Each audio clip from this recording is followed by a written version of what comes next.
Diintip dulu ya, begitu diintip bajunya putih, rambutnya panjang-panjang, ya 3 sampai 5 sosok.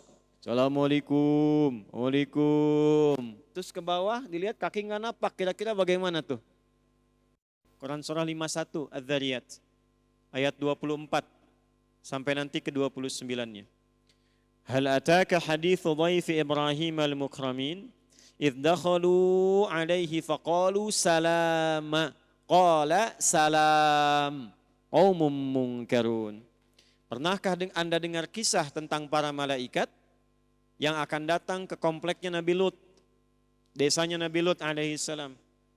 Jadi singkatnya, masyarakat di situ terakumulasi berbuat maksiat dan menantang azab. Sudah disadarkan, diingatkan, malah nantang dan mengancam nabinya. Maka dikabulkan oleh Allah. Malaikat datang, cuman sebelum datang ke tempat itu mampir dulu ke tempatnya Nabi Ibrahim. Nabi Ibrahim itu bersaudara dengan Nabi Lut alaihi wassalam. Nabi Lut itu keponakannya Nabi Ibrahim. Jadi satu masa nabinya 2. Cuman beda desa. Ya, kalau digambarkan misalnya, ya kalau diilustrasikan bukan sebetulnya begitu ya. Misalnya yang Nabi Ibrahim tugasnya di Bandung, Nabi Lut di Soreang misalnya. Atau ya demikian berbeda distrik. Nah begitu datang ke tempat Nabi Ibrahim, tengah malam tuh, malam-malam. Assalamualaikum, assalamualaikum gitu ya. Nah disingkatnya itu salam, maksudnya assalamualaikum. Dijawab oleh beliau, waalaikumsalam warahmatullah. Qaumum munkarun. Ini bukan orang sini. Anda kalau tengah malam jam 2, ada yang di luar rumah, assalamualaikum, assalamualaikum. Dibuka tidak? Diintip dulu ya. Begitu diintip, bajunya putih, rambutnya panjang-panjang, ya 3 sampai 5 sosok. Assalamualaikum, waalaikum. Dibuka tidak? Dijawab nggak salamnya? Jawab dulu salamnya. Jawab. Assalamualaikum, waalaikumsalam. Buka dong. Tidak. Ini dibuka. Dilihat, oh ini bukan orang sini, orang asing. Kalau orang asing lelah, capek. Nggak banyak, kemudian ditanya ini dan itu. Silahkan masuk, langsung pergi ke belakang ke istrinya. Mama, punya menu terbaik apa kita menjamu tamu kita? Kayaknya dari jauh lelah. Faragha ila ahlihi faja'a bi'ijlin samin. Maka pergi ke belakang ke keluarganya, masih sempat-sempatnya bikin gulai anak sapi itu. Sembelih lembu. Disembelih, dibikin gulai, dihidangkan. Cuman ya persoalan makin kompleks. Setelah dihidangkan, tamunya nggak nyentuh, begini aja tuh. Lihat ke bawah, kaki nggak napak. Waduh. Antum kedatangan tamu malam, jubah putih, rambut panjang, masuk, dihidangkan makanan, dan dihidangkan, dilihat. Terus ke bawah, dilihat kaki nggak napak, kira-kira bagaimana tuh? Hah? Lari apa enggak? Udah nggak sempet, udah di situ.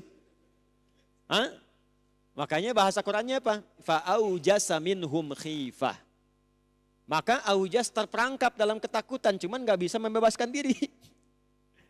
Qalu la takhaf. Maka mereka mengatakan, kamu jangan khawatir, jangan takut.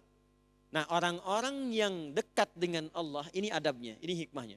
Orang-orang yang dekat dengan Allah, dalam kondisi darurat apapun, terancam bagaimanapun, sekalipun dia dalam kondisi yang sangat membahayakan, akan diberikan ketenangan oleh Allah dalam jiwanya. Sekalipun kegelisahan itu tiba.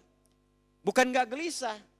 Nggak tenang, ada kegelisahan, cuman nggak akan lama, balik lagi yakin Allah pasti berikan solusi. Itulah manfaatnya mendekati Allah. Ya, wabasyaruhu bighulamin alim. Atas kebaikannya itu Allah perintahkan pada malaikat untuk mengabulkan doa yang sering dimohonkan bahwa istrinya Sarah alaihissalam yang divonis oleh medis tidak akan punya keturunan, divonis medis secara klinis monopus dan mandul. Maka atas kebaikannya itu dikabulkan doanya, diberikan kabar gembira akan mengandung dan melahirkan. Ini pesannya apa? Ini fikih doa. Fikih doanya, kalau Anda punya permohonan yang rumit, yang kata orang mustahil untuk dilakukan, maka cari amalan-amalan yang tidak biasa, yang tidak mudah untuk dikerjakan. Apa Anda pikir mudah menerima tamu malam-malam, dibikinkan gulai? Dan itu jawabannya besar di hadapan Allah.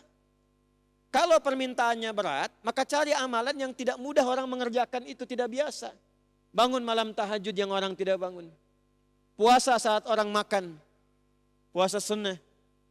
Saat orang baca Quran, antum baca Al-Quran. Jadikan itu wasilah untuk mengabulkan doa. Itu rumus yang ada di Quran surah kelima ayat 35.